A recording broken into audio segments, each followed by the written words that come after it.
है दो समकेंद्री वृत्तों। समकेंद्री वृत्त मतलब दो वृत्त बने हैं जिसका केंद्र एक समान है, एक ही केंद्र है दोनों का। ये मान लो एक वृत्त ए बन गया, दूसरा भी वृत्त बना लेते हैं।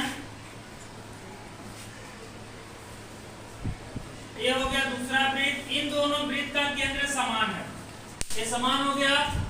दो समकेंद्री वृत्तों की त्रिज्याएं 5 सेंटीमीटर तथा 3 सेंटीमीटर है। त्रिज्या किसकी बड़ी होगी? बड़े वृत्त की त्रिज्या बड़ी होगी, छोटे वृत्त की त्रिज्या कम होगी। तो जब बड़े वृत्त की त्रिज्या कितनी होगी? 5 सेंटीमीटर की तथा छोटे वृत्त की त्रिज्या 3 सेंटीमीटर की।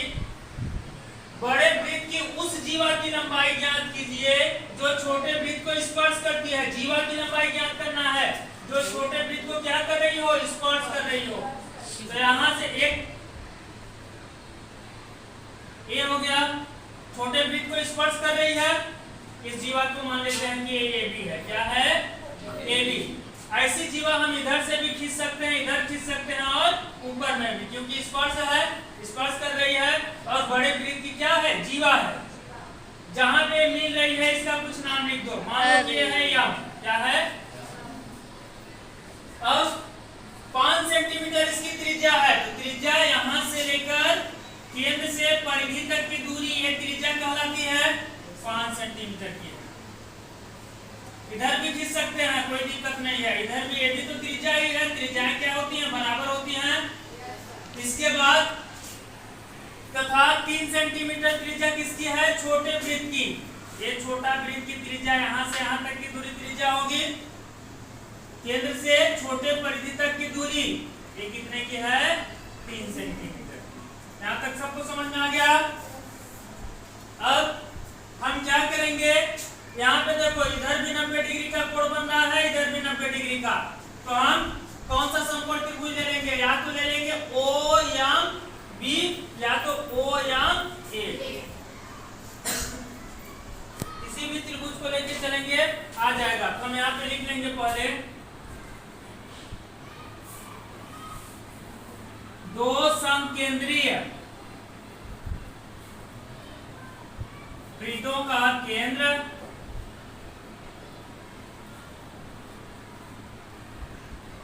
O है,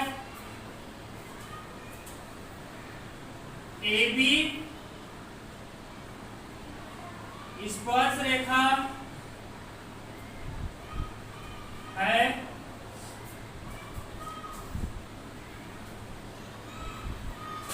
छोटे वृत्त की तथा बड़े वृत्त की जीवा है।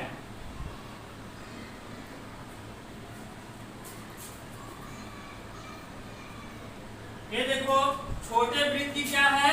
स्पर्श रेखा तथा बड़े वृत्त की क्या है? जीवा। बड़े वृत्त को क्या कर रही है? वृत्त को दो बिंदुओं पर मिल रही है, ए और बी पर। तो दो बिंदुओं पर जब मिलता है तो क्या बनता है? जीवा बनती है। अब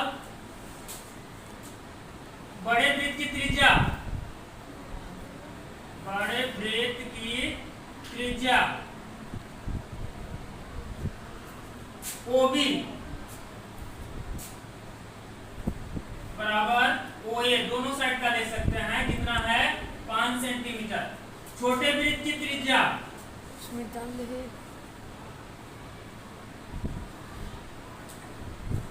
छोटे वृत्त OM कितना है? 3 सेंटीमीटर। अब समकोण त्रिभुज, या तो इस साइड का त्रिभुज ले लो या तो इस साइड का, दोनों साइड का लेंगे सेम आएगा। चलो हम इसी को ले लेते हैं O या A में। समकोण त्रिभुज O या A में पाइथागोरस थ्योरम,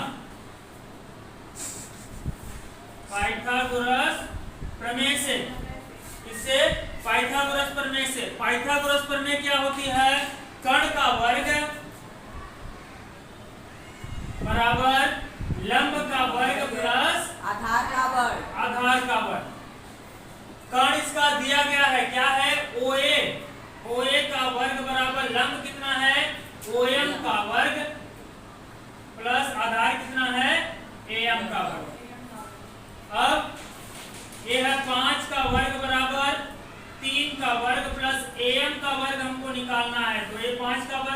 25 बराबर 3 का वर्ग 3 त्रिका 9 प्लस am का वर्ग, ये 9 प्लस में इधर आएगा तो माइनस में 25 माइनस 9 बराबर am का वर्ग, 25 में 9 घटाएंगे तो 16 किसका वर्ग होता है 4 का, तो am का वर्ग बराबर 4 का वर्ग, तो ये वर्ग से वर्ग कट गया, am बराबर कितना आ गया 4 सेंटीमीटर, कितना आया।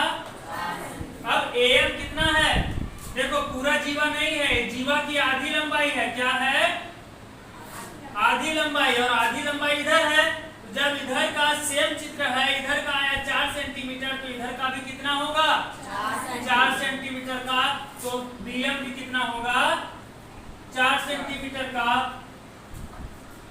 अतः जीवा की लंबाई बराबर, हम इसको दो तरीके से लिख सकते हैं, या तो 2 गुणे am, या तो लिख सकते हैं am प्लस mb, दोनों तरीके से लिख सकते हैं। 2 गुणे am ये हो जाएगा, 2 गुणे am का मान आया है 4, तो 4 गुना 8 सेंटीमीटर, या तो इसी को हम लिख सकते हैं, क्या लिख सकते हैं am प्लस bm, ये 4 आया और ये भी 4 है, तो 4 4 8 सेंटीमीटर हो गया आंसर।